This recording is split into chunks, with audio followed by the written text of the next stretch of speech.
Politik atau siasah? Apakah politik atau siasah?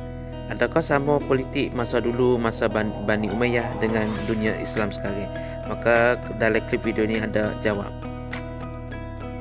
Assalamualaikum warahmatullahi wabarakatuh. Alhamdulillah, syukur kita kepada Allah, salawat di atas Nabi Muhammad sallallahu alaihi wasallam dan juga para sahabat radhiyallahu anhum.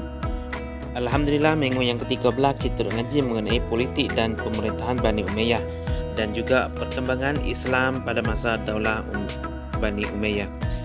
Minggu dulu kita mengaji mengenai masalah kefanatikan Bani Umayyah dan di antara pemimpin ambil ilmu dari bahasa asing. Alhamdulillah, kalau kita kecek mengenai masalah politik ini adalah siasah. Siasah ini adalah kamera. Maka politik pada masa kerajaan Bani Umayyah pada masa itu kita tengok tilik sejarah pada semulanya setelah daripada Abu Bakar jadi khalifah, maka Muawiyah bin Abi Sufyan yang duduk di Syam maka ingin juga nak jadi khalifah. Maka kepada jawatan khalifah itu, tetapi mereka belum mempunyai harapan untuk nak mencapai cita-cita nak jadi khalifah pada masa Abu Bakar. Dan setelah Umar jadi khalifah, selepas daripada Abu Bakar jadi khalifah, maka Umar ganti khalifah. Tak kalau khalifah Umar ini kena tikai, maka beliau menyerahkan persyaratan untuk memilih khalifah yang baru kepada ni sahabat. Di antaranya adalah adanya Uthman. Di waktu itu barulah muncul harapan besar bagi Muawiyah bin Abi Sufyan untuk ingin jadi khalifah. Dan lalu mereka menyokong perjalanan Uthman secara terang menerang, kerana Uthman ini adalah orang bagi Muawiyah bin Abi Sufyan. Dan akhirnya Uthman terpilih jadi khalifah.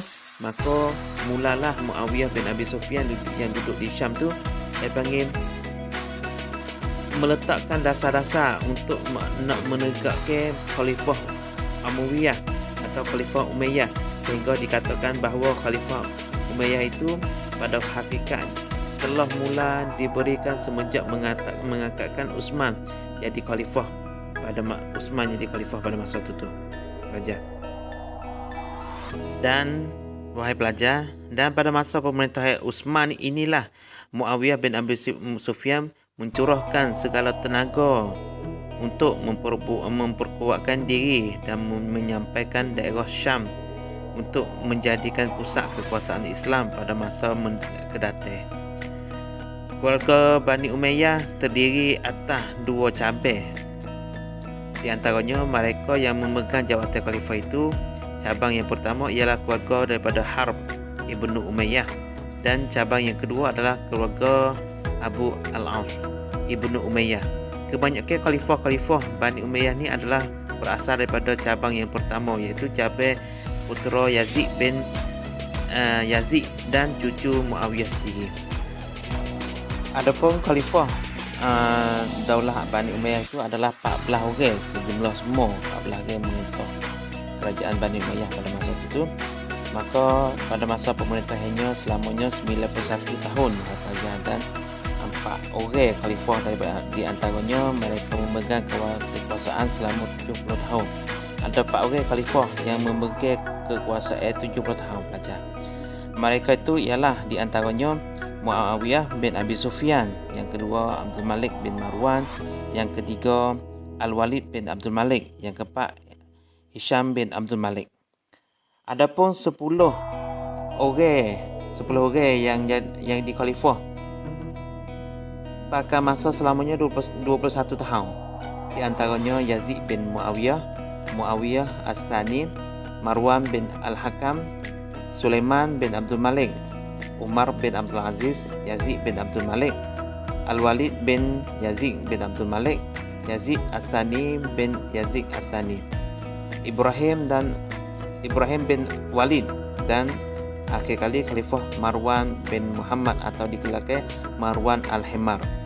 Jodoh yang kedua mengenai perkembangan Islam pada masa Daulah Bani Umayyah.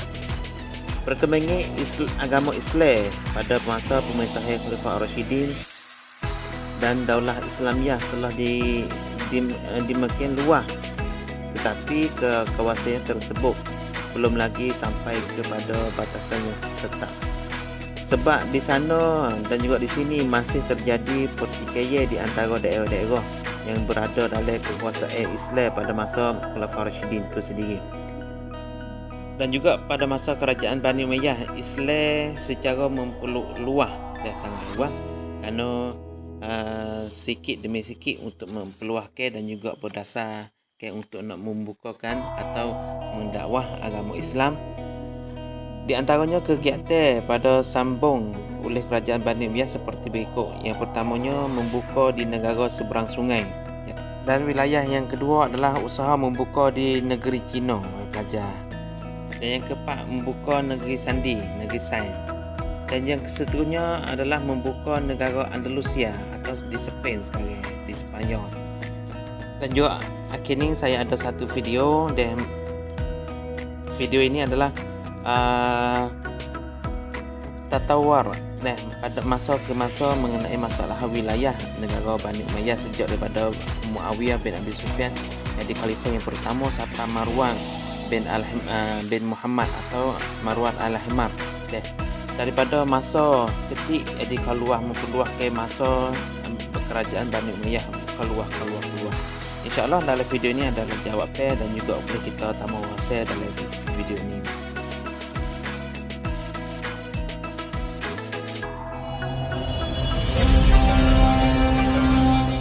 Pada masa pemerintahan dinasti Umayyah, terjadi perluasan dan penaklukan beberapa wilayah untuk masuk ke dalam wilayah kekuasaan Islam. Dinasti Umayyah berkuasa selama kurang lebih 90 tahun, dan ibu kota negara dipindahkan oleh Muawiyah bin Abu Sufyan dari Madinah ke Damaskus. Dalam jangka waktu 90 tahun, banyak wilayah yang masuk ke dalam Islam. Di antaranya adalah Spanyol, Afrika Utara, Jazirah Arab, Syria, Palestina, sebagian besar daerah Anatolia, Irak, Persia, Afghanistan, India, dan negara-negara yang termasuk dalam Soviet Rusia yakni Turkmenistan, Uzbekistan, dan Kirgistan. Pada masa ini yang sempat terhenti pada masa kekhalifahan Utsman Ra dan Ali Ra kembali dilanjutkan.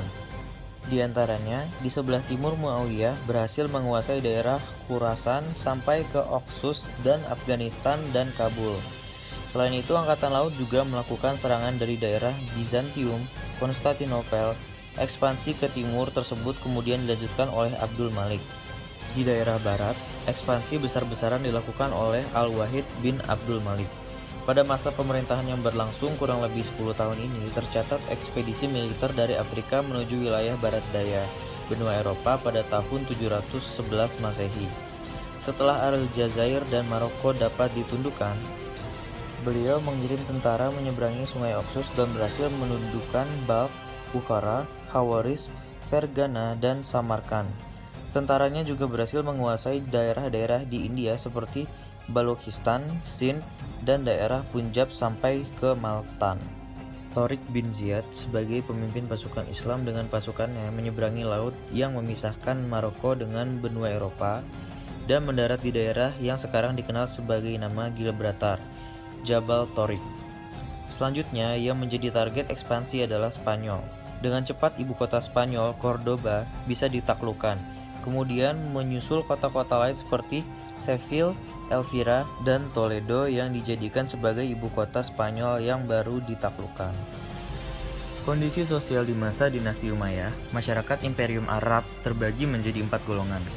Golongan pertama terdiri dari kaum muslim yang memiliki kekuasaan, dikepalai oleh anggota-anggota istana dan kaum ningrat. Golongan kedua adalah neo-muslim, yaitu orang-orang yang baru memasuki Islam atas keyakinan sendiri ataupun secara terpaksa. Golongan neo-muslim ini tetap diberikan hak-hak penuh sebagai warga muslim di masa ini. Golongan ketiga adalah anggota mazhab-mazhab, pemeluk agama-agama umum atau disebut zimmi, kaum Kristen, Yahudi, dan Sabah, yang mengikat perjanjian dengan umat Islam. Mereka memiliki kebebasan memeluk agamanya dengan membayar pajak tanah, kharaj, dan pajak lainnya. Golongan terakhir adalah golongan budak. Meskipun perlakuan terhadap budak telah mengalami perbaikan, dalam praktiknya tetap menjadi penduduk kelas rendah.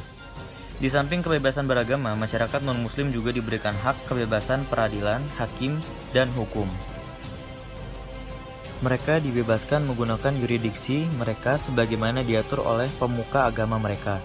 Di zaman Umayyah, para penguasa menikmati kehidupan yang mewah dan melimpah harta. Damaskus yang menjadi pusat budaya Islam dipenuhi oleh bangunan megah, air mancur, dan rumah-rumah yang sangat cantik.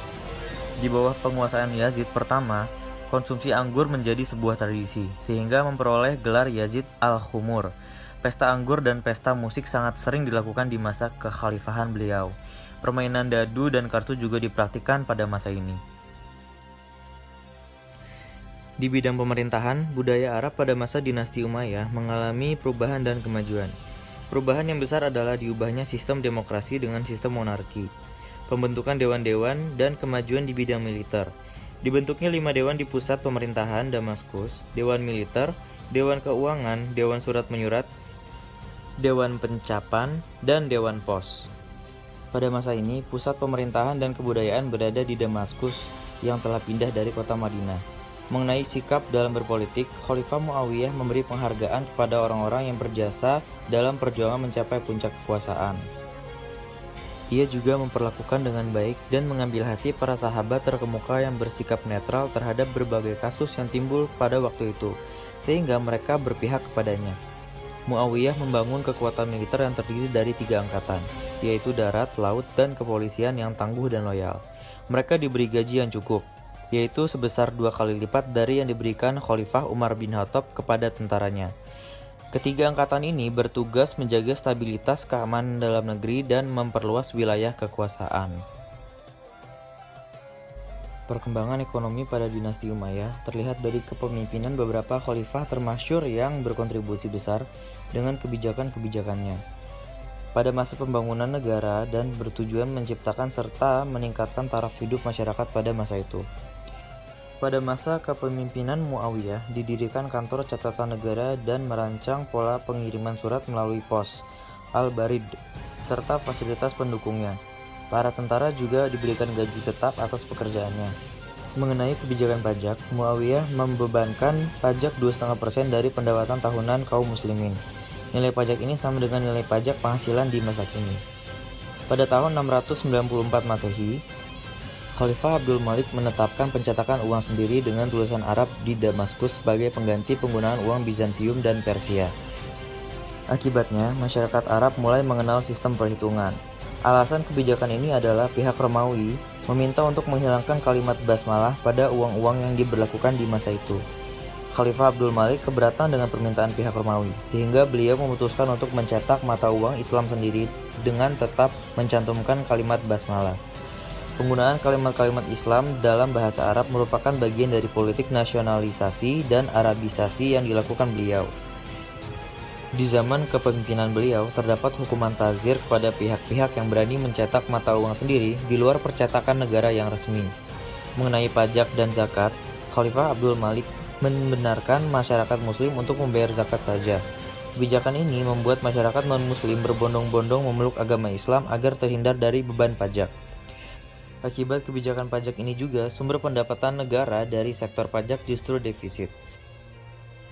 Kontribusi yang terjadi pada dinasti Umayyah antara lain adalah pengembangan wilayah kekuasaan dan perpolitikan di daerah barat, Afrika Utara, Spanyol dan Perancis, dan di daerah timur, Asia Tengah dan India, serta pengembangan ilmu pengetahuan yaitu bahasa Arab, ilmu qiraat, ilmu tafsir, ilmu hadis, ilmu fikih, ilmu nahwu, ilmu geografi dan torik, serta penterjemahan. Dalam perkembangan kesenian dan kebudayaan, terjadi perkembangan dalam seni arsitektur, serta seni rupa dan musik. Penggunaan bahasa Arab sebagai bahasa utama juga merupakan kontribusi yang telah diberikan oleh dinasti Umayyah, serta penggunaan mata uang Arab di seluruh wilayah kekhalifahan dan pembentukan rute pos. Sekian video penjelasan dari kelompok kami, kembali ke presentasi.